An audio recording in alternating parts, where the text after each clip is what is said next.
Kenapa PAS tidak bertanding di Sabah? Ahli kita, saya turun ke Sabah semalam. Bertemu dengan pimpinan. Memahami kekecewaan, kesedihan. Tetapi kita melihat kepada agenda yang besar. Presiden mengeluarkan satu kenyataan. Alhamdulillah, seluruh jenterapati akur, termasuk seluruh pimpinan petugas di Sabah akur pada keputusan parti kerana melihat kepada agenda besar. Jangan kita terperangkap dengan agenda musuh supaya kita bertanding, akhirnya pecah dan mereka akan mencapai kemenangan. Kita berjaya mengelak perangkap yang dipasang oleh musuh. Presiden menyatakan bahawa kita buat keputusan demi mengelak perpecahan yang menyebabkan kita akan hilang peluang bagi mencapai kemenangan. Terkadang kita terpaksa tunduk kepada suatu keputusan besar. Sedikit pengalaman saya nak berkongsi. Tidak banyak tempat saya berkongsi cerita ini. Menghadapi pilihan ke-12. Pada waktu itu, PAS kita berada dalam perikatan, dalam barisan alternatif. Dalam Pakatan Rakyat. Kita mengagih jumlah kursi berdasarkan parti-parti yang ada. Bilangan kursi. Bukan di mana kursi itu. PAS dapat berapa, PKR berapa, DAP berapa. Salah satu kursi itu, kursi yang dituntut oleh PKR, pada asasnya, kursi itu berada di Kelantan. Parti buat keputusan, kita tak boleh serah kursi di Kelantan kerana kursi ini kursi yang kita pasti menang. Data yang kita ada.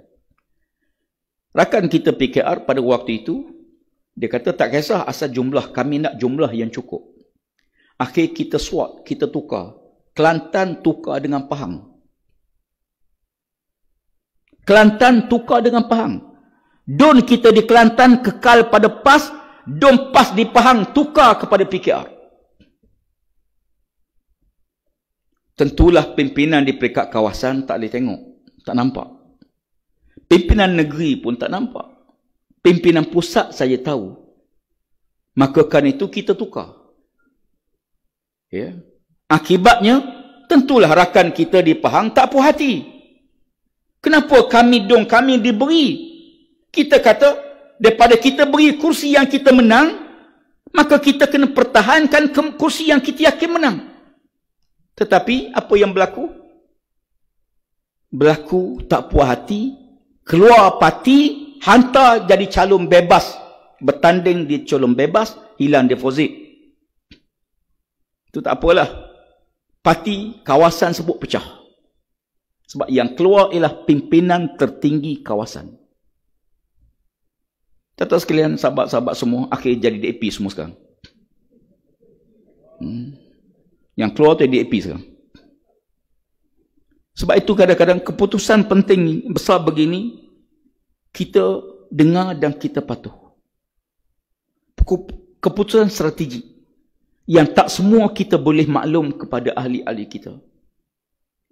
Dalam peristiwa peperangan Zatus Salasin, sahabat tak puas hati bila Nabi melatih Amr bin As jadi panglima tentera. Kan dia baru masuk Islam dalam 6 bulan baru. Sedangkan bersama tentera dia ada Umar Abu Bakar As-Siddiq, ada Umar Al-Khattab. Tiba-tiba Nabi lantik Amr bin As. Bergerak tentera pertama 200 orang. Sewaktu nak bergerak, Nabi SAW memakai pada kepala Amr bin As satu ikatan kain. Pergilah kamu dan bawa balik kemenangan. Dan bawa balik kekayaan khazanah, rampasan perang sebagai tanda kemenangan. Amr bin As bertolak. Sampai tengah malam, di kawasan yang sangat sejuk, Zatus Salasin utara, sangat sejuk. Madinah ni kita fahamlah kalau waktu sejuk, dia sangat melampau sejuk. Tentera-tentera mencadang untuk mengunggun api bagi mengurangkan kepanasan, memanaskan badan masing-masing. Lalu Amr kata, jangan siapa-siapa yang gua api. Siapa-siapa yang gua api, aku akan campak di dalam api. Masing-masing senyap. Umar Al-Khattab tak puas hati. Umar datang kepada Abu Bakar. Ya Abu Bakar, tentera kita kesejukan. Kenapa panglima tentera tak benarkan kita unggun api? Nanti tentera kita kesejukan. Apa kata San Abu Bakar? Ya Umar, dia ketua, patuh. Dia ketua kita, Nabi lantik dia. Tanggungjawab kita patuh kepada keputusan dia. Umar pun senyap. Umar tak kata aku pun setuju dengan kau juga. Tak patut panglima tentera kita buat macam ni. Bagaimana kalau kita tubuh cawangan baru?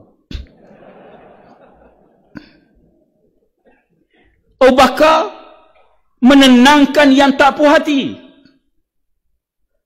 Tanggungjawab pemimpin meredakan kepanasan, menyelesaikan masalah, menunduk perkara-perkara yang sengaja disebar oleh musuh di pedalaman dan peluar.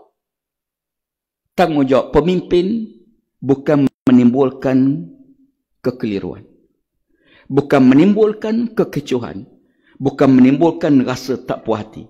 Sebaliknya, pemimpin meredakan keadaan. Akhirnya, mereka tidur sepanjang malam dalam keadaan kesejukan. Pagi besok bila bangun tidur, panglima tentera merasa pakaian dia bermimpi paksa mandi hadap besar. Dia bawa kepadanya air. Dimasukkan tangan dia, sejuk sangat. Lalu dia bertayamum. Dia tidak mandi hadap besar. Sahabat-sahabat rasa, kenapa tak mandi air ada? Tayamum bila tak ada air. Ni air ada. Kenapa bertayamum? Apakah kata dia ketua kita? Sampai waktu sembahyang subuh, dia menjadi imam sembahyang subuh. Makmum masing-masing kata, mana boleh tayamum jadi imam? Kita berwuduk. Dan kita belajar kaedah fiqh. Kalau dia yang berwuduk, dia bertayamum, yang berwuduk tu jadi imam. Tapi dia imam. Mereka mengadu, ya Abu Bakar pasal apa? Waktu dia ketua kita. Patuh. Besok berlaku peperangan. Alhamdulillah. Serangan kali pertama di waktu musuh belum bersedia, menyebabkan musuh bertempiaran lagi. Dan sebahagian harta rampasan perang dapat dirampas. Sebahagian tentera mengejar musuh. Dan musuh lari ke suatu jalan. Ya. Tiba-tiba Amr bin As kata, berhenti. Berhenti semua. Mari kita balik ke Madinah. Keputusan yang sangat tidak disetujui oleh sebahagian besar tentera Islam. Kenapa kita tak teruskan serangan? Kalau kita terus, kita pasti mencapai kemenangan besar, kata mereka. Kata Amr, tidak. Berhenti. Mari kita balik ke Madinah. Ada orang tanya, kenapa tak letak dia calon di Sabah? Letak dia 10. Ini kekuatan parti kita. Syiar kena ada. Berdaya lepas kena naik. Walaupun hilang deposit. Saya kata, patuh sebab dia presiden kita. Tuan-tuan, balik ke Madinah, sahabat-sahabat tu berjumpa Nabi SAW. Ya Rasulullah, kami tak puas hati panglima tentera dengan 2-3 perkara ni. Nabi panggil Amr bin As. Pertama, kenapa kamu tak benarkan tentera unggun api? Sedangkan kamu tahu tentera dalam kesejukan. Dia kata, ya Rasulullah, aku tahu geografi tempat medan perang Zatus Salasin. Kita berada satu bukit, ya Rasulullah. Musuh kita berada di bukit sana. Kalau kita unggun api, Musuh tahu di mana kita berada dan musuh tahu berapa ramai jumlah tentera kita. Sebab itu aku tak benarkan gunung api supaya musuh tak tahu kehadiran kita. Kata orang Kedah, awak tak beritahu.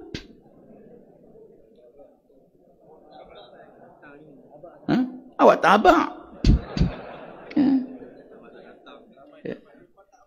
Mereka tak main. Nak abang macam mana? Tuan-tuan, di medan perang hanya ada arahan, bukan hanya ada mesyuarat. Di saat perang hanya patuh arahan, bukan waktu kita mesyuarat nak ambil keputusan, kecuali dalam perkara yang sangat penting. Kalau buat mesyuarat, akan ada yang kata saya setuju unggun api. Kata kumpulan ni, cawangan ni kata saya rasa tak setuju, saya setuju ketua. Ya. Kata AJK kawasan 2 orang, saya setuju pandangan pembangkang, kita unggun api. Ni nak perang ke nak mesyuarat ni? Ya. Bila api tengah membakar, keputusannya ialah arahan. Jadi oleh kerana itu, dalam perkara ini, kita kadang-kadang kesabaran kita sebenarnya memang hebat, diuji berkali-kali. Sebab itu Allah Ta'ala mendahulukan sabar daripada sembahyang. Wasta'inu bis-sabri was-salah. Allah sebut sabar dulu, baru Allah sebut sembahyang. Walaupun sembahyang itu penting, tapi Allah sebut wasta'inu, minta tolong pada Allah dengan sabar dan didirikan sembahyang. Bahkan Allah Ta'ala mendahulukan sabar daripada takwa pada Allah.